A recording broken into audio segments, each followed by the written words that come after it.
Hi guys, this is Noiser, and I must say there are a couple of things that I have a trouble getting my head around when it comes to Operation Outbreak. Several YouTubers have had informative talks with the creative director at Ubisoft about the reason of only having the game mode available for 1 month, so I won't get into depth about that and focus on something really surprising to me when it comes to the Outbreak packs. But just to close the subject on the 1 month duration, it seems that Ubisoft don't want to get into a situation where they have to support a game mode that sort of only is an add-on when they want to focus their time and energy on the competitive part of the game. At least that is the opinion you get when watching Get Flanked's interview with the creative director, and as the best strategic plan for growing Siege probably is esport, it makes total sense to me. Anyhow, enough about that. And to the topic of today's video, the 50 Outbreak packs that I was going to buy until I realized what they contained. For those of you who have followed me for some time, you probably know I'm a sucker for customization, and I've spent hundreds and hundreds of dollars on customization only on this title. Needless to say, spending about $200 or whatever to get the 50 packs was something I was going to do, to be able to show you guys what they were all about and to get to own all of the items myself, of course. I didn't expect the packs to launch on the TTS though, which is my first question. Why on earth do you release that sort of content on the TTS and don't wait until the full release of the DLC, Ubisoft? I guess that's for some test purposes, but I feel like that could have been done behind closed doors, perhaps, to keep some excitement about the packs until they release.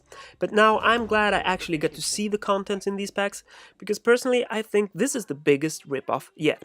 And I don't mean I think Ubisoft has ripped us off before, because I honestly don't think so, although some may disagree, of course.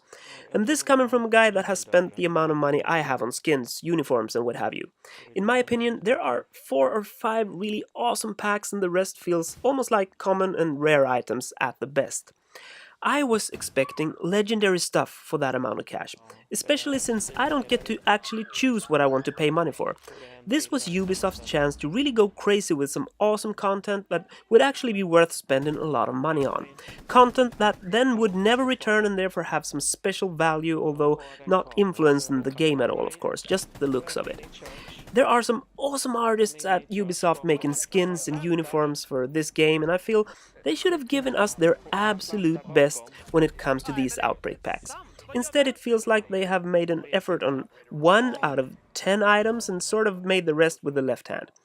And it feels like it's 1 or 2 uniforms and headgears and a couple of weapon skins, then multiplied for different operators. Not really awesome and unique stuff. The skins and uniforms aren't all that good in my opinion. The legendary headgear for Doc even clips into his uniform, which hopefully will be adjusted before the full release though. Perhaps I'm being a bit hard now, and I guess that it's because I had too high expectations perhaps. But I'm honestly really disappointed, and as I really had my hopes up for this content. If you haven't seen the contents in the packs, I'll link to Macy J's video about it in the description, and I'll link to Get Flanked's video with the developer interview as well, for those of you that haven't seen that. Macy seems really stoked about these packs, so perhaps it's just me. But I just don't see the meaning of buying these, which sort of makes me sad, as I like to contribute to the growth of this game, and I gladly pay my hard-earned cash for the benefit of the game. So, what are your thoughts on these Outbreak packs and what they contain? Share your thoughts by leaving a comment below, and please give me a thumbs up or down so I get some sort of feedback on this video. If you're not already a subscriber, hit that subscribe button and the bell icon next to it to get notified when I post my next video. I'll be back soon again, and until then, I will keep being Noiser. Hej då!